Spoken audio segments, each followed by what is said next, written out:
Hi guys, welcome to Earth of Zeal. So, unit natin for today ay ang WeGlock 18C Gen 4 na black.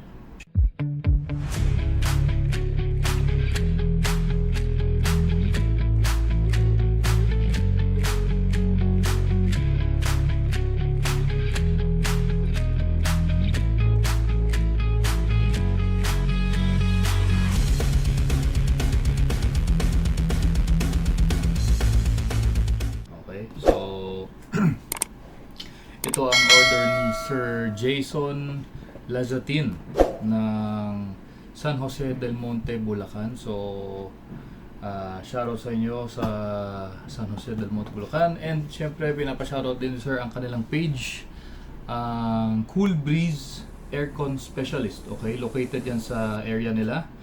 And for more details, search nyo na lang yung page nila. Lalagay ko yan somewhere here. Okay, so ano ba? Pinapa-shoutout din pala ni Sir ang kanyang family, Lazatin family. Shoutout sa inyo lahat. Okay, so okay, balik tayo dito sa kanyang unit. Okay, so ito ay yan, si WeGlock 18C Gen 4. There you go. Yan, pakita lang natin ang malapitan. Yan, kabilang side. Okay, so ito nga pala guys, for Lalamove delivery. Okay, so may pinapuntang rider si sir dito at mamaya bibigay na natin sa kanya tong unit niya. Okay, huwag na natin patagalin, testing lang naman natin to. So, paano mag-load ng BBs? Etong follower na yan, nakikita nyo. Ayan. Hilahin nyo lang. Tapos, maglo-load tayo. Ayun, dito. Dito banda. Dito tayo maglo-load kasi dyan yung kasya yung mga BBs. Okay.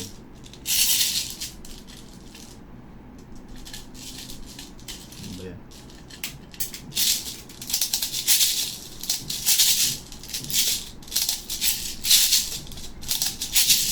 Okay, so ito guys ay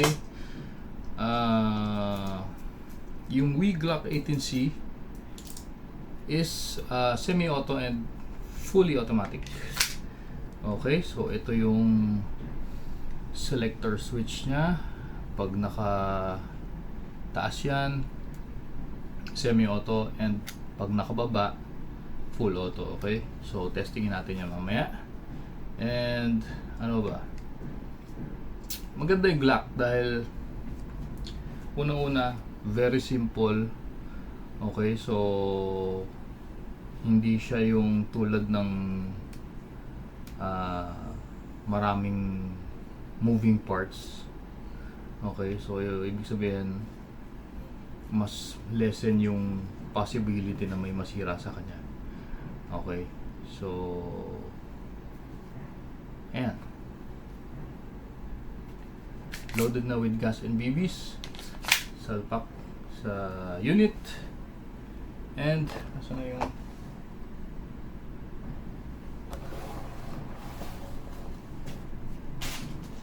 wait, kunin ko lang yung iPro. Ito pala. Okay, so always trigger finger out pag hindi pa ready pumutok, at syempre nakatutok sa safe direction. Okay, so FPS test. Kasa muna tayo. FPS test gamit ang 0.20 firing. Ay, walang gas. Ano ba yan? Lagay muna tayong gas. Bakit walang gas to? Anyway, lagay muna tayo ng gas. Oopsie. May singaw siya. Okay.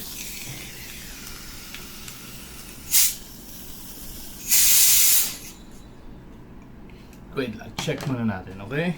Clamp natin yung magazine ni sir.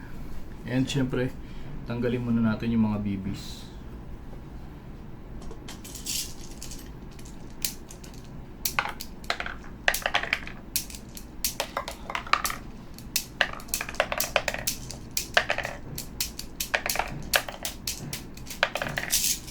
Okay, tapos release yung gas. Ayan, wala ng gas.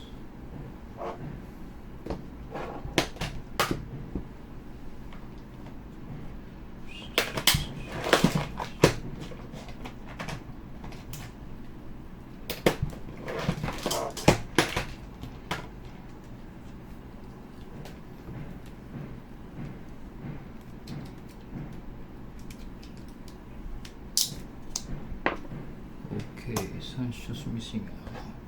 Sikipan lang natin yung mga screw. Ay, maluwag yung screw. Ayan. Okay, so sikipan lang natin siya.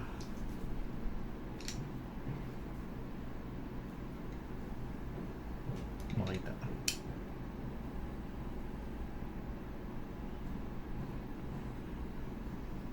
Ayan.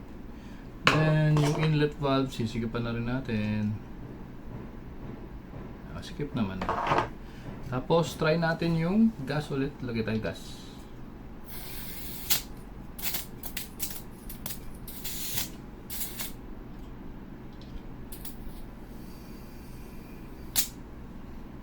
Alright. So, ganun lang yun. Pag kunyari, bago yung unit nyo, tapos paglagay nyo ng gas, may singaw, check nyo muna, i-try nyo muna i-check yung mga sikipan yung valve niya or yung screw niya dito sa ilalim. Tapos pwede nyo nung i-lubricate na rin. Okay, so ayan. Again, balik na tayo dito. Testingin natin tong unit.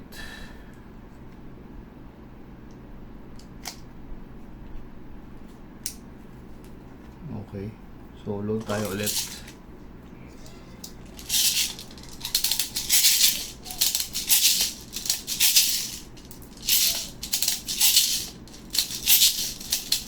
Ayan, medyo damihan natin ng konti para naman na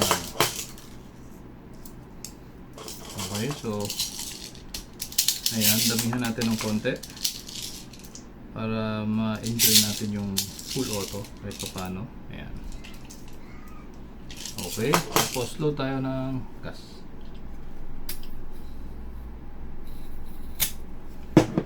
Ayan siya, salpak sa unit. Okay, kasa. Yeah. FPS test using 0.20 grams na BBs. Firing tayo. Isa pa. 315.4. Okay, so normal yan dahil nag-release tayo ng magazine kanina, ang lamig. Okay, so isa pa. 324, ayan, 324. Isa pa.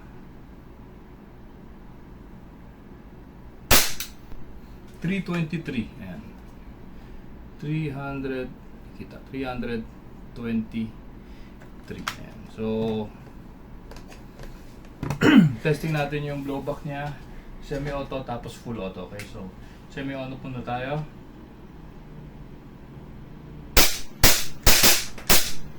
Full auto, ito yung switch. Bababa lang natin yan. Okay, tapos full auto naman. Firing.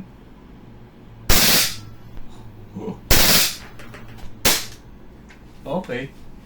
So sana niya kita nyo ng maayos yung recoil niya, yung blowback niya. Saya, di ba? Tapos yan, pag wala ng bala, mag-open yung slide, release magazine. Ito yung slide stop. Pero ang magandang gawin is taas nyo muna yung, balik nyo muna yung selector switch nya to semi-auto, tapos pull back nyo na lang yung slide. Nakita nyo bumaba yung slide stop at hammer down. Okay? Okay, so ba't ko sinasabi yung ganun kung tatanong nyo bakit natin pinupull back yung slide? Kasi itong slide stop nya, ayan, makikita nyo dyan nya, ayan yung catch di ba? Ito yung sinasalo nya, ito yung slide, ito yung part ng slide na sinasalo nya para mag-lock. Okay, so kung ibababa natin to, may tension dito kasi yung slide gustong bumalik, tapos yung slide stop pag binaba nyo, ang tendency nun makakaskas niya yung, ayan, mauukit niya.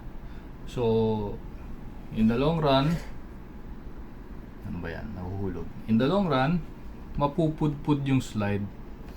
Okay, so ang mangyayari doon, hindi na siya magla-lock. So ano na siya pudpud na. So hindi na siya magla-lock na ganyan, wala na siyang kakapitan kasi ano na, smooth na, wala nang kanto. So para mas mapatagal yung buhay ng ganyang slide, we suggest, ayan, pupull back nyo na lang kasi automatic naman bababa to. Ayan, oh, pakita ko ayan, di ba, bumaba, then release nyo na lang, tapos yun nga, hammer down, and safe na yung unit, and syempre safe na yung mga nakapaligid sa inyo. Ready for ano na to, ready for pickup na ni sir. Okay, so hintay na lang natin yung rider niya mamaya. Okay, so again, Sir Jason, maraming salamat sa iyong suporta at sa tiwala mo, and syempre sigurado ako mag-e-enjoy ka lalo na dun sa full auto. Okay, so ito yung unit, WE Glock 18C Gen 4 in black. Okay, so ligpitin na natin to at maya maya lang darating na yung rider niya. So sa mga viewers natin or mga new viewers natin, welcome to Heirs of Zeal, and kung umabot kayo sa part ng video na to, like nyo kung nagustuhan nyo, i-share nyo sa mga friends nyo kung sa naghahanap ng airsoft. Yan, available lang sa atin. And syempre huwag nyo kalimutan mag-like, subscribe sa ating YouTube channel Heirs of Zeal, at sa mga Facebook pages natin. Ayan, so see you on the next one, guys. Bye bye.